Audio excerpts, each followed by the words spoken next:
Nice to meet you. I'm Kelly McHenry. I'm a librarian, and welcome to Conversations on Social Issues, our weekly library series. We take all kinds of issues. Anybody can be a presenter, and we see this as an important part of what the work that the library does, because libraries give out information from all different viewpoints and from all different modes of information. So this is just one more way we can do that. And it's my pleasure today to welcome Jeb. Jeb has been a speaker here for a number of things, some very interesting topics. And next week we're going to have Melanie King speaking. She will be speaking about the repatriation of stolen art. Big topic for people who are interested in art. Art is stolen from countries all over the world and smuggled out of those countries and sold to collectors. It's also been taken in wars, and it's also been a problem from colonial, what do I want to say? People who have had colonies in other countries have taken out many of their resources to take back to their museums. So she's going to be talking about that. Should that art be given back? So I'm turn it over to Jeb. Thanks, Jeb. Yeah. I don't know if it's an issue, but I think the sign is in front of that room instead of this room. There's a sign in both. At least when I walked by, it was. I'm gonna turn a little lights down, if that's okay with you guys. Get in, I'll see if Kelly comes back here. So I do have a full presentation that I put together for this. And this really started with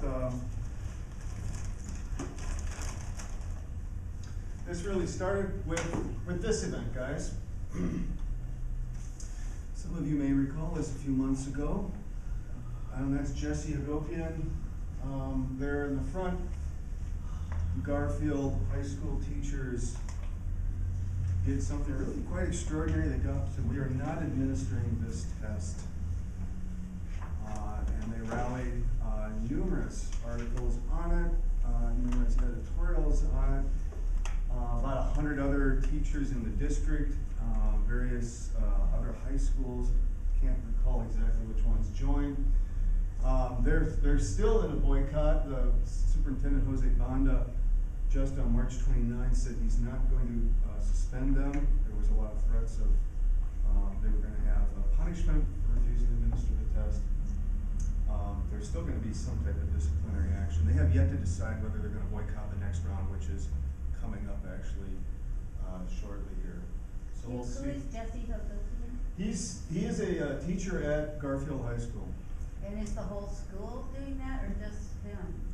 No, all of his colleagues are in the red shirts behind there. So the high school teachers stood up against the district. We're not going to do this test. Really quite extraordinary. This drew national attention.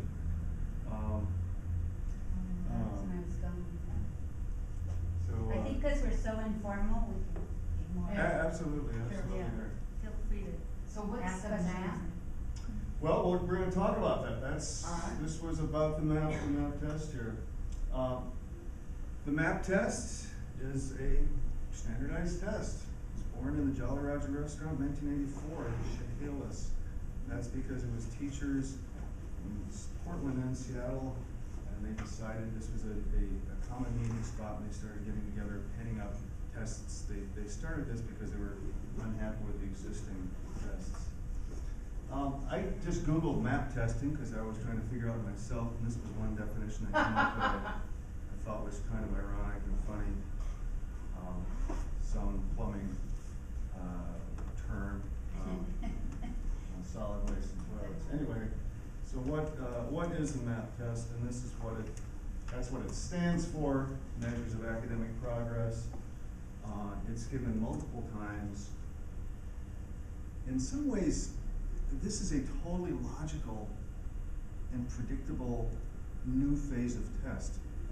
standardized tests, of which probably people in this room have taken many on. If you Yeah. have a high schooler or know a high schooler or recently out of high school, filled in many, many bubbles. This is now something you take at a computer, and it is now the kind of the artificial intelligence of Google or Amazon, reading your answers and learning who you are, and the questions you get are dependent on the answers that you give.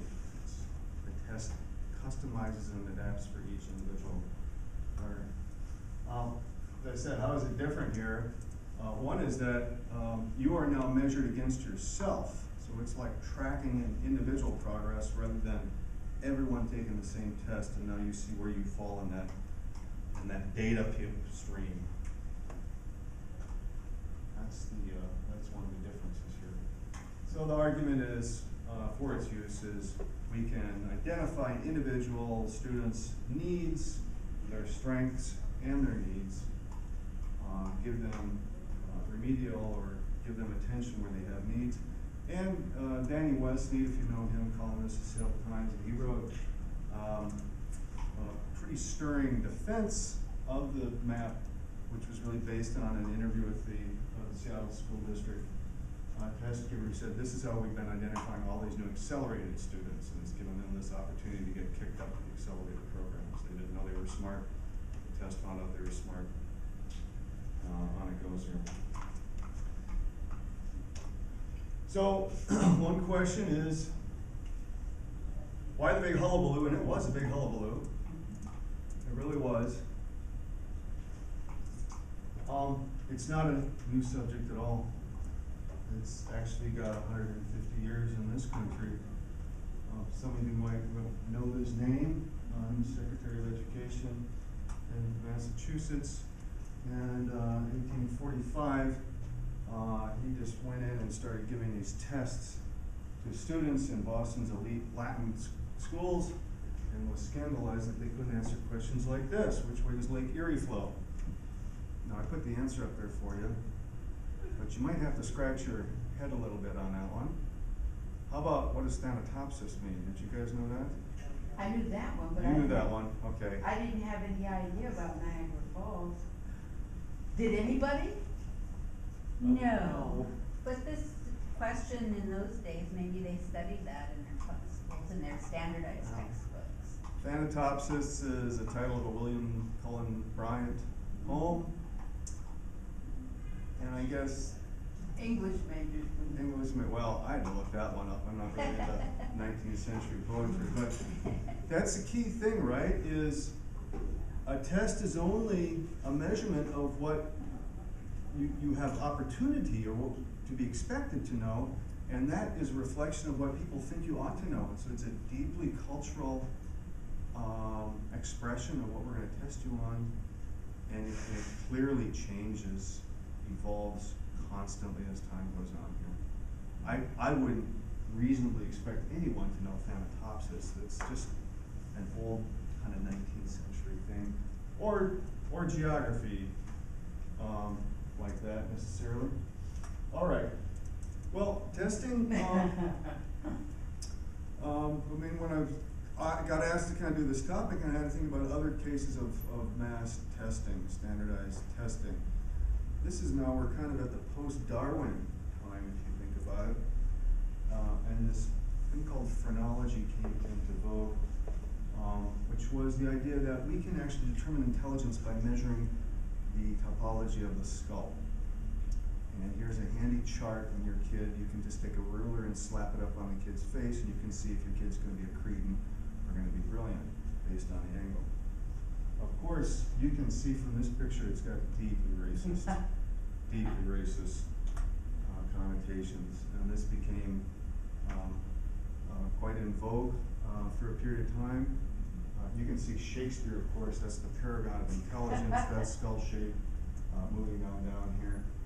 We like to think that color of skin was purely the racist element. You can see that that's an Irishman on the left of that, clearly less intelligent than the Anglo-Teutonic based on skull shape.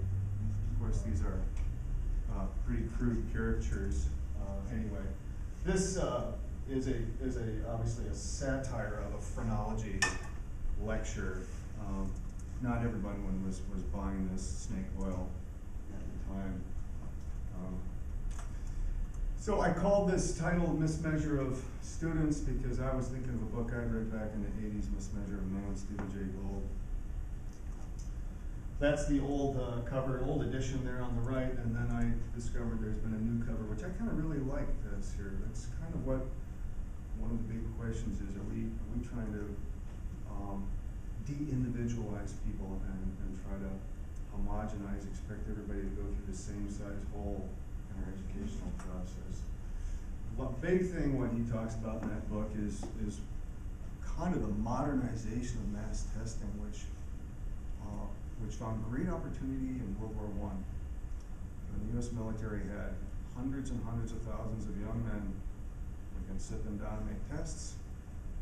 We can glean a lot of data, huge, easy pool to test. So this is an example of innate testing. And I think what it is you have to pick each picture and say, what is missing from each picture? Now the top row, I think I can probably do that. The next row starts to think about it. Okay, Bunny needs another ear. I don't know. It doesn't have the filaments in the light bulb. I'm guessing maybe that's it. What's wrong with the house? Well, it's not quite clear. I think the chimney doesn't go through the roof. I guess that's it. The second row, I have no idea what they're talking about with that penknife. How many of you have a penknife? I have a Which, penknife. maybe the question was, which one is not a weapon? Oh. No. All of them are in the right hands, right? Here's hurdles, I guess. This seems to be some type of tennis. Now, can anyone do this one Is here? that a This stove or This is a what? gramophone. Oh, I a think. gramophone? Yeah. It's missing the big, It could be. that big thing. What's wrong with the big up there? No tail. I guess. No tail. Yeah. Now What this about test. the crab? Oh, it's different He's number missing- legs. Missing legs here. Yeah. So one of the, and this is the critique that Stephen Jay Gould does, is this is being given to a lot of new immigrants into this country.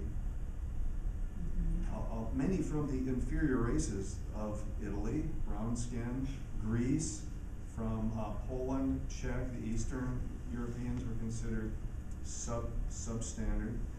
Many people coming from rural areas who would never have seen a gramophone, who are new to this country.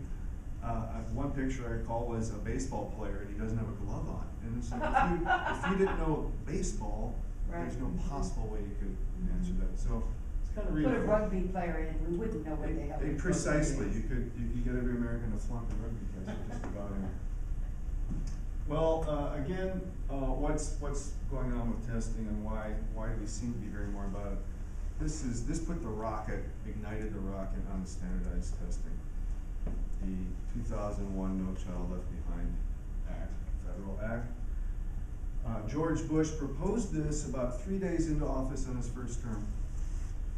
Probably most of us have forgotten. He started his presidency with the declaration, I'm going to be the education president. If anybody needs. 9 months later, it was determined that his presidency was going to be the war president, which he was. This is passed almost exactly a year later, in January 2002. I think it's important for those of us who are here to remember the feelings of those times. Deeply patriotic, extremely fervent patriotic, trying to emerge from the darkness of 9/11.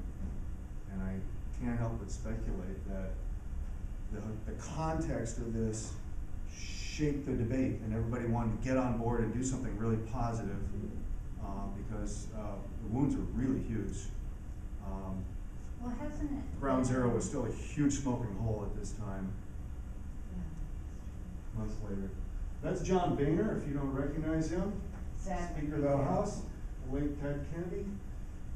They were the co-sponsors of this bill. And of course, everybody, it's popular to get on board with education. I can't imagine bipartisanship like that, at least, I don't know. But painters. it's been a Republican trope that schools are failing, you know, that teachers are not doing their jobs and schools are failing. And there needs to be some other measure taken for student success. It has, and I don't know if this was a cause For of, long, right. Teddy Kennedy's or not. Of course, was the great progressive in Congress here. So that tells you something about the politics in this country. Of course, when you create new massive federal legislation, there is a ripple effect. And you get politics in the implementation of that. You get a fertile ground for corporate activity in many pieces of legislation. You get champions and detractors, many things. So with this, quickly emerged one of the most high-profile folks here, champion, hero or villain, depends on your perspective, Michelle Reed. Some of you may have heard her. I think she was in town within the last year, and there was a protest with her arrival here in Seattle. Chancellor from 2007 to 2010. She's all over. That's as long as she herself taught. She taught less than 3 years as an actual teacher. She taught, did not teach that much. She did do her time. She was teaching in inner city Baltimore. Mm-hmm. And some really hardcore inner city stuff. And her techniques were very interesting, including physically restraining students. Taping their mouth shut, Mhm. and I think it was clearly affected her view on education. I mean, she was talked about having hives and stuff. The stress was so great at this very hardcore inner city school. She was appointed by the mayor. Did not need the school board because Washington D.C. schools were declared unable to manage themselves. So it kind of kicks up to martial law, so to speak. Adrian Fenty points to her, and she jumped in immediately into really drastic measures, which was closing a lot of schools, firing a lot of teachers, 700 something other employees put on notice, massive testing. And besides all of the stick, huge use of carrots, cash bonuses, promotions for people that delivered higher nice test scores. That's what it's being measured on. And this is not using the math, this is others. This is what she's doing today. What happened in 2010, Fenty went under re-election and lost that election. And that was widely seen as really an election about her and her performance. Fenty was boosted out, she resigned. She's now started Students First. She wants 1 million supporters and $1 billion to radically transform education. And this is her book. I have not read this book. What was she doing in Seattle? Some rally, or, She's something. not doing anything with the Gates Foundation. I don't know. She consults to a lot of politicians on their educational policy. She makes a lot of money. I'm thinking that Gates would not want to get too close because she's too controversial. Even if there's some things about her policy that they might be attractive to Gates educational policy makers. Of course, if you're really high profile like this, you're going to have your detractors and satirists. I thought these were kind of fun to look at. You notice the Pinocchio nose there. Michelle Reed, great chick. Except she has nothing to do in any way, shape, or form with Jay, but whatever. She's like the polar It's opposite. that radical word on her book. The nose on Pinocchio comes from another. I don't know what happened. Why did Windows Media clear? Shut it. That's right. So, a lot of challenges on the test scores she claimed to increase in her time as a teacher in Baltimore, and a lot of challenges on the test scores that were claimed to have been increased in the DC school district under her under a radical program. So Noyes was one. This is one of those occasions where you trot out your golden school, you go for photo ops, it gets recognized, and it's a model of excellence, but it had abnormally high rates of answer changes. So remember, this is not computer, these are tests where if you get the wrong answer, you want to change your answer, you can erase and do another one, and you can review the test to see how many percentages of erases have happened, in this case from wrong to right. And turns out in some studies, USA Today, over 50% of DC schools had higher rates than one would expect. In this USA Today investigation or story, people said we were under enormous pressure to produce the numbers. One of these tests from Noyes had 12.7 wrong to right ratio. Average for the test was less than 1. Statistician said pretty much this is almost impossible to happen by chance. What is it? What is the only other way this seems to have happened? Notice it hasn't stopped her one little bit. How did those answers get changed? The teachers changed. Interesting. They had parties, they had pizza parties and changed the answers. So No one caught on to this? Yeah, they caught on to it. they caught on to it. The district did an investigation. It really didn't lead that many places, and I think they found one case of cheating. And you might think, okay, I guess they did a big investigation. It wasn't that widespread. But I think of this case here, Beverly Hall of Atlanta, and you look at her and you think, I would like her to be my grandmother. So proud and beaming, she's holding her nice bronze medal. Well, if you had her at your dinner table, she'd be singing the blues. This took years for this case to get cracked, and again, it started with statistics and a couple of things: number of erasers, and also, like, is it really likely that test scores, is it really conceivable that test scores are going to start increasing this dramatically? Is that really credible? And It's credible if you're blaming teachers. If you're saying teachers aren't doing their job, and if they just start doing their job, it would work. That's the way this theory works. But it's deeply ingrained and disturbing. Yeah, and I think they also wanna bring down the teachers' unions Of because course. they think they're protecting bad teachers, one of and the that's why the number- grades aren't going up. It's one of the number one issues of Rees Students First is abolishing teacher tenure and teacher job security. What they had to do, the district attorney, who normally prosecutes drug dealers, mob, robbers, all of these hardened criminals, got a third grade teacher to flip and to wear a wire. While she went in, and this third grade teacher was one of the chosen. There were 7 in this one particular school. They would put on the gloves, medical gloves, so they wouldn't leave fingerprints, and they would collect with the administrator watching, and they would erase. And they did this for years and change. They said this was part of our job, was fudging this. Well, 35 educators criminally charged, and Beverly Hall really got nailed. Some people would say, and answer E is really what should be the outcome of this here. I like editorial cartoons, so. Is she actually being prosecuted?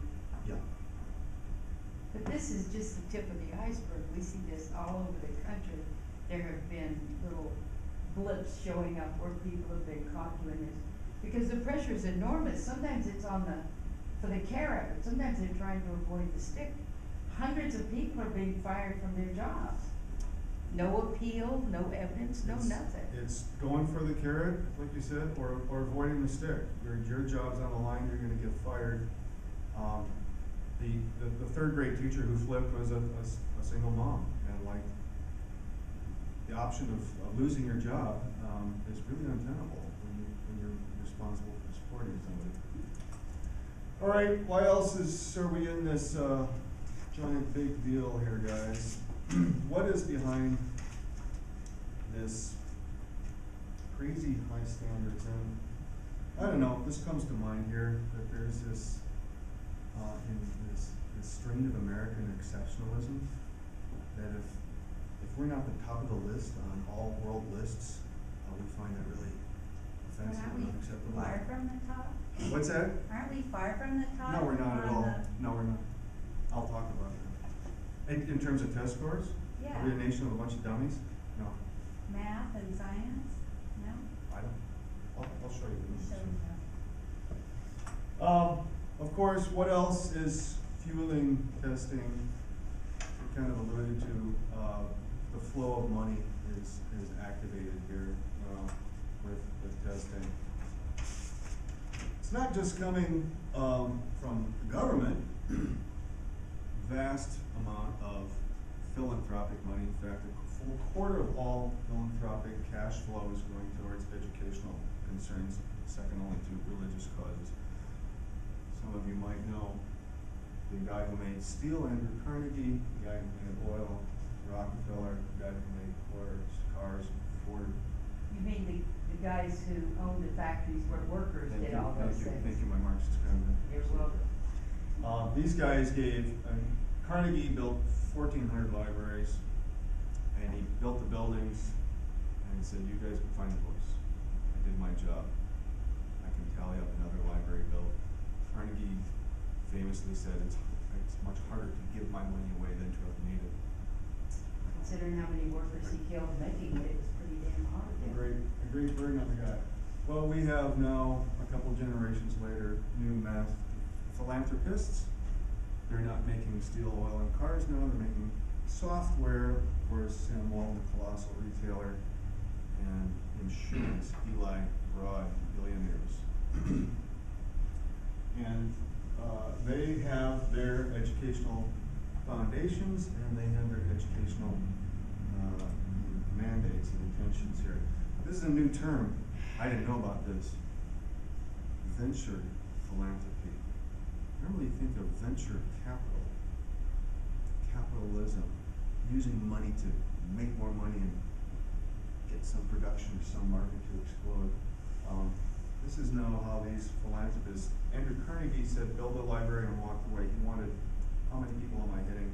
Now is, I'm giving this money and I want some numbers back on how you are influencing. everywhere in Okay. society now, there's accountability for money being given. This guy runs charter schools. Unfortunately, charter schools sneaked into Washington State. That's my opinion anyway. And that's again, he gets money from a foundation, and he's got to deliver the numbers. Whether that means you teach to the test, or you fudge, or you're a legitimate educational institution. Well, I was kind of reading something that nowadays people are more funding into prisons than education. Oh, yeah. California in 2011 put $9.6 billion into prisons, 5.7 into higher ed. The world is upside down. Yeah. The world is upside down. It's literally madness.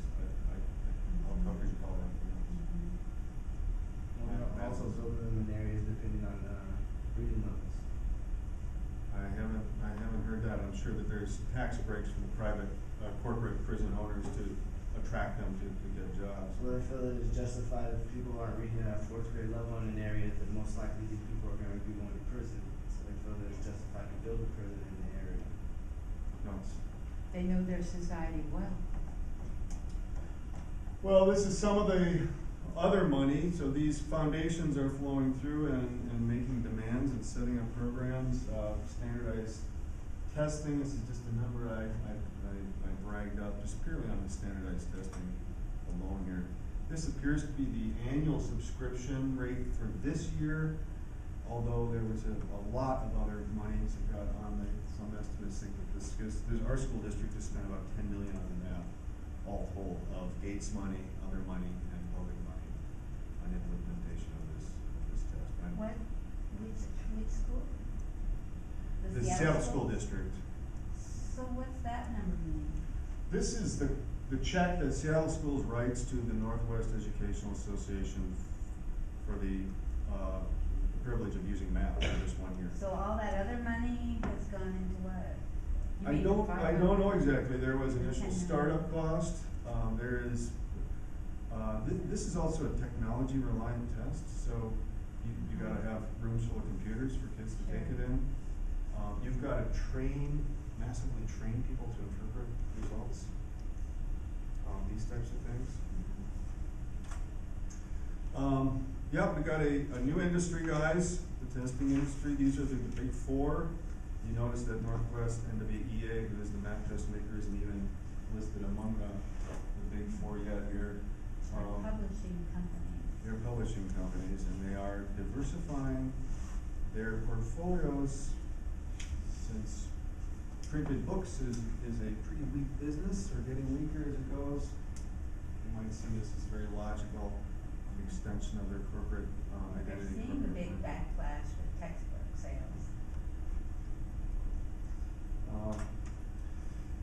So, I kind of said, Broad Institute is one of others, and they're not just giving money. They don't just write a check to a school. There's lots of different approaches. So the Broad Institute actually runs institutes to train school superintendents. Yeah. And Maria Goodloe Johnson was a 2003 graduate of the Broad Institute for Superintendents. If you kind of think about this is really clever and also a little possibly nefarious or insidious here. Because it's kind of like ALEC, and you are going behind the scenes, you train the people who have the power of making the decisions, and it's an extremely powerful way to shape policy and direction. Give somebody your money, you kind of can lose control over it to some degree, so you send in persons that have already adopted your philosophies on education and testing.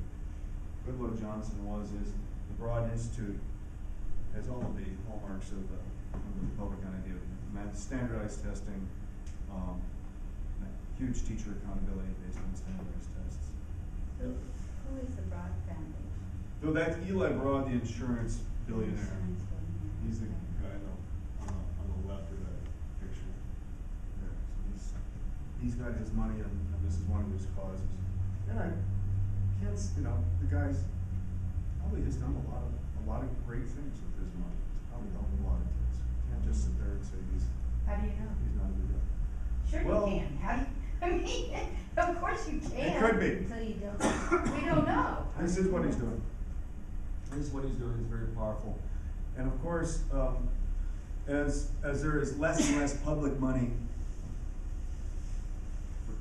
for secondary ed, elementary ed, as well as higher ed, this place, people that are trying to run these institutions are more and more quite eager to take private money. They're filling a vacuum, and people are running these institutions, I think, clearly perhaps more willing to compromise what they thought they should do to get the money that's available, make this money available.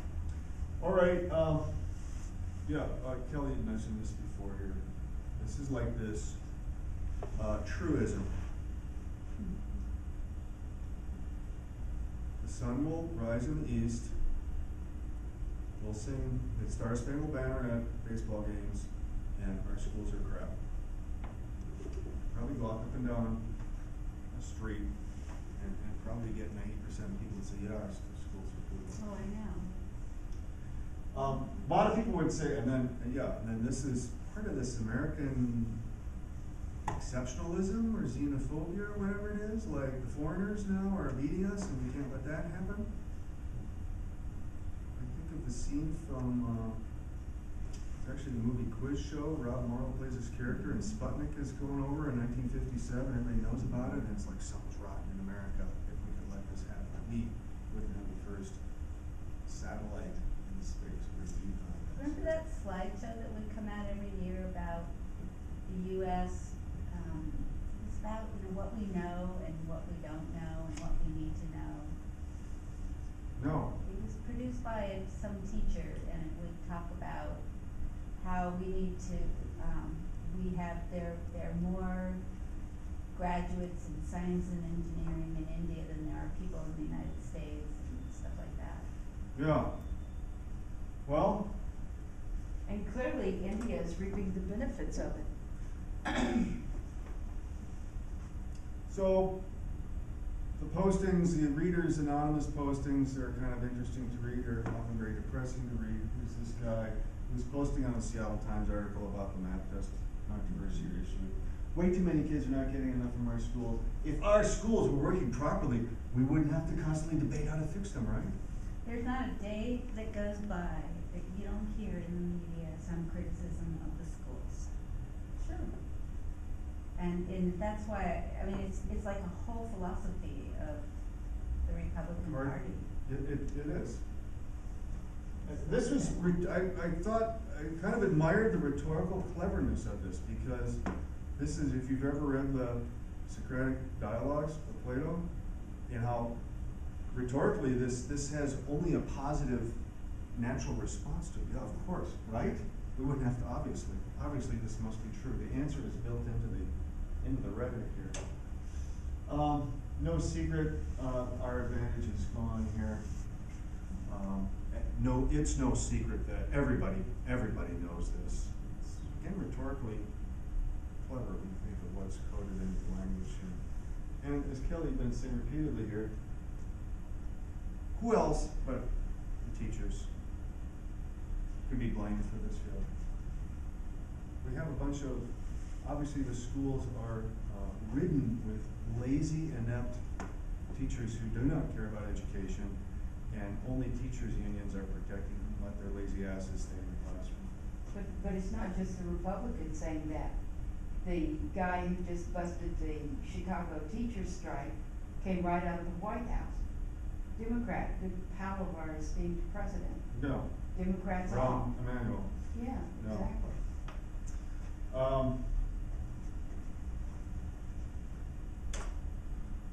It's very confusing because you know any teachers, they are incredibly hardworking. Well, I have two kids in Seattle Public Schools. I've got an 11th grader and I've got a 9th grader. And I have met dozens and dozens of their teachers over the years, from elementary to middle and now into high school. I literally can tell you of one teacher that I met that I thought, he's getting a little old, a little tired out of those dozens and dozens. Almost no exceptions, I've met my kids' teachers in Seattle, that's the limit of my experience, and thought, these are energetic, imaginative, extraordinary people that love what they do, and they're doing it damn well. And they're putting everything they got into it. That's interesting. But that's my perspective in Seattle. Now, if I were growing up, my kids were elsewhere, I might have very different things to say, I don't know exactly. I do want to say this, Kelly, about, well, of course, aren't we at the bottom? Aren't we really shitty? So it's a little hard. It's not like a really neat, crisp comparisons you can come up with international data here. But this is 4th graders math test here. This is a few years old. But it sounds 11th. It sounds like, God, how could we be 11th? That's like, out of 10 people in a race, you're like coming in last of the last. It's kind of the Ricky Bobby thing. If you're not first, you're last. If you know Talladega Nights movie. Yeah. In fact, this whole middle section is statistically indistinguishable. Well, who is TIMSS? That is the test in math, trends in international mathematics and science study. That's what TIM is. But, I mean, we are 11th. What's shocking to me about this is we're higher than Germany, which I would not have predicted. The idea on this chart is that those countries around number 5 are really statistically indistinguishable Right. from each other. It's meaningless to rank them within that group. When you're talking about 1 point between US and Lithuania, like that just doesn't, this is not meaningful actually. Well, You I also think about wonder, math you and have to wonder science, how they did the. You look at these top 3, Hong Kong, Singapore, Taipei, Taiwan obviously, these are very, very different homogeneous, relatively very homogeneous societies compared to the US. I can't tell you how many students I've had from these countries in my classrooms, and they're here because they said American education is the best. Where I come from, we were lectured at and we had to memorize, and it was grueling, and I didn't have a childhood, actually. You hear that all the time. That's their Yeah, all the perspective. time. Yeah. This is, I believe another more recent, study here with the Pearls Progress in International Reading Literacy Study, 2011 test this was, and the TIMS, the Trends in International Mathematics and Sciences Study. You know, 6th in the world in reading for 4th graders? Like, are we, is that a catastrophe or is that a disaster? I don't think so. I think it's really unreasonable and arrogant to insist that that's not number 1, that we've got to throw billions and start doing tests and firing people if they don't, if we're not testing for that. All right, it gets more complicated than that, guys. If you notice those other countries are by comparison, a lot of them are these socialist democracies of Europe, welfare states, where you do not have the class divide that we have here, the poverty gap that we have in this country. And another study here has really shown when you take that into account, when you factor that into the numbers, these scores would even go up if we had class structures similar to these other countries. And what does this all tell you, basically, guys? That these tests and testing is really finding these areas where we have poverty, and that's why we have the low income, and poverty and disadvantage is very closely tied to test scores here. And I like this first sentence here. He who writes the test is going to determine what gets done.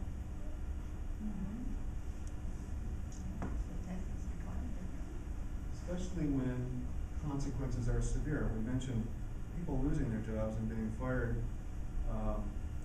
but schools are stigmatized. I live very close to Rainier Beach. That school is branded with failure. And this is actually part of the No Child Left Behind laws. Federal requirement, you must publish test scores so parents can peruse them. And what do we like to do? We look at, well, who's at the bottom? I'm not going there. Numbers based, don't go there. It's kind of like the almost absurd ranking of colleges, you know. And now colleges are doing all kinds of absurd things to bump their rankings up to be more appealing to students, building fancy buildings and stuff. So U.S. News will report. All right, guys.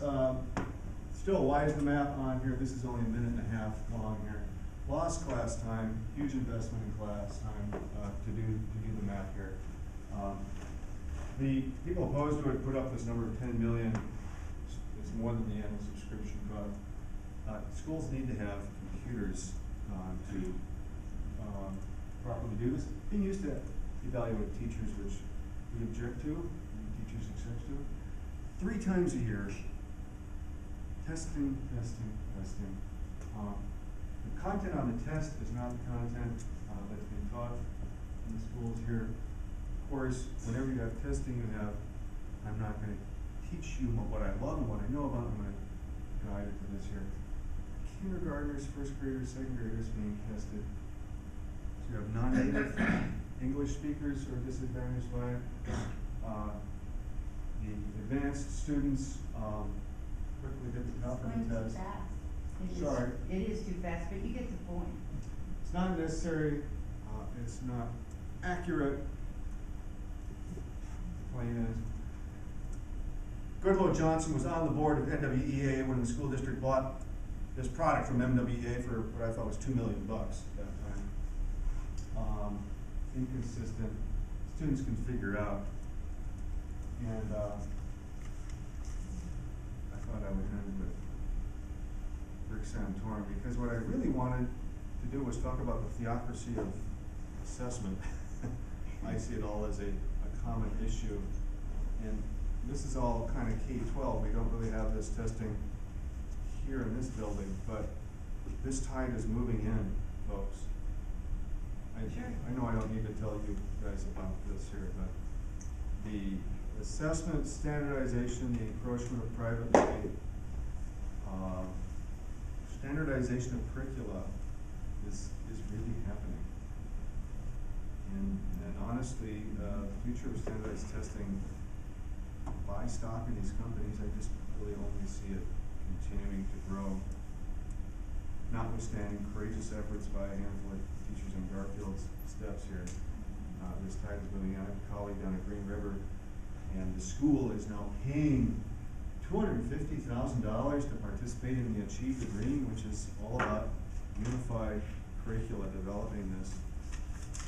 And maybe a little extreme, but I thought we're trying, the vision, if you kind of were writing a science fiction tale and what's the logical endgame on this, it's like turning it from a rainforest of great biodiversity in terms of education and curriculum to monocropping education.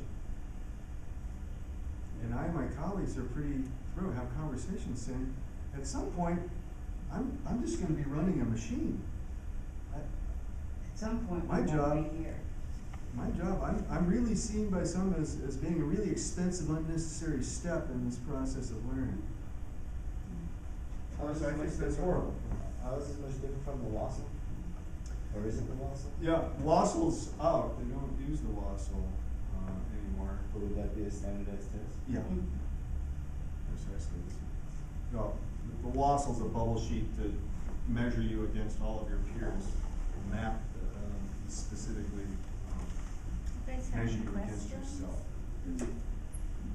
I put up this was not the editorial cartoon I was actually looking for, but it says exactly the same, more or less the same thing.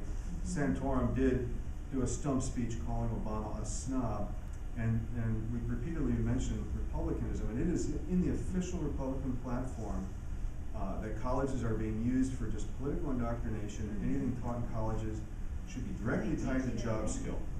Nothing should be taught that you cannot go to an employer and sit down at a desk or sit at a machine and start doing something. And this is their platform, and I know. That's the way education is going. It seems to me more and more, we're not getting opportunities to, that's why this series is so important to me. Yeah. Because we need opportunities to hear different points of view. Yes. And not just stick to subject matter that will get us a job. Yes. To think about what's happening in our society. Yes. And then what? Well, then we figure it out, right? Well, that's the first step. All right, guys. That's all Well, I you got for you. convinced me. Got it in time here. I was trying to end like early so we got discussion time, but it didn't really matter with We a had tiny it. crowd here. You guys all have them. No, where are you going? Turning on the light. Oh, okay. I'm not sitting in gloom. And they take it yearly? The bat, 3 times a year. 2 to 3 times a year. This Pedro- morning, my kid looked over my shoulder, as I was trying to put some polishing touches on some of these. My older son Levi, he said, the map's stupid, I've taken it for years. It doesn't, his student perspective is it doesn't change his education at all. Well, don't they ever take into account the students that just don't give a shit and take this test for fun? I remember taking the WASO and everybody, it was like, A joke. shit, let's just fill in That's- any bubble that we can fill in. 'Cause It's a no one huge matters. point that I wanted to make, intended to make, was a test is only as accurate as the commitment of the test taker to do it. I mean, if it And my doesn't other son mean- said, he had one guy that went in and did this math test in 32 seconds. Yeah. And when there doesn't seem to be an outcome, no one, your test taker's not motivated to give you a reasonable, a result that means anything. They're gonna treat it as a joke, and the numbers are meaningless. Yeah, And we would probably. So they don't get any feedback on what they do? The students? Yeah. I think they do get the results of it, Uh-huh. but that But doesn't mean they're gonna care about this it. is a test against themselves to assess their strengths and weaknesses. Yeah, Why are the teachers so against that?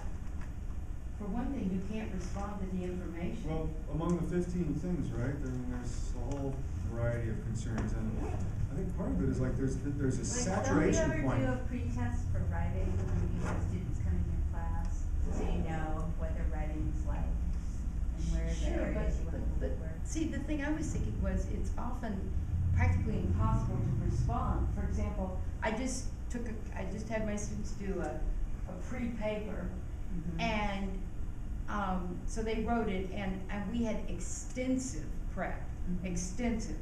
And, papers are not happy making. Mhm. And so I'm writing all the little comments and everything and handing them back to the students. But I would say with at least a third of the class, they're English language learners. But they're in my class, and I mean, literally, some of the sentences make they make no sense, they're not English. Right. So, and I'm teaching psychology. Right. How am I supposed to respond to this? Right. With our writing center is not open half the time, you know, they delay it and they take the room away, so we don't have the resources. I can have the knowledge, okay, but then how do I have a chance to respond to the students? Since I'm a part-timer, I have a second job Mhm. in order to earn a living. How do you respond to that? You have to figure that out, right? Well, you really can't figure it out, and this is what I've said to my fellow teachers, when we say on all of our syllabi must exhibit college level grammar, what in the hell does that mean? This is in psychology. I don't care what it's No, in, but I'm just is talking. that the class you're in? Yeah, but I'm just talking about any class. There are no Yeah. prerequisites for Well, psychology. even if there are prereqs, what does that mean? Yeah. Do we wanna be just flunking students right and left? No, Well, okay of then. course not. Well, what I'm saying is these things have no meaning. We put them on there, they're sort of ritualistic phrases, but then when we get in the classroom, it's not there. So this idea of But in account. fourth grade, you're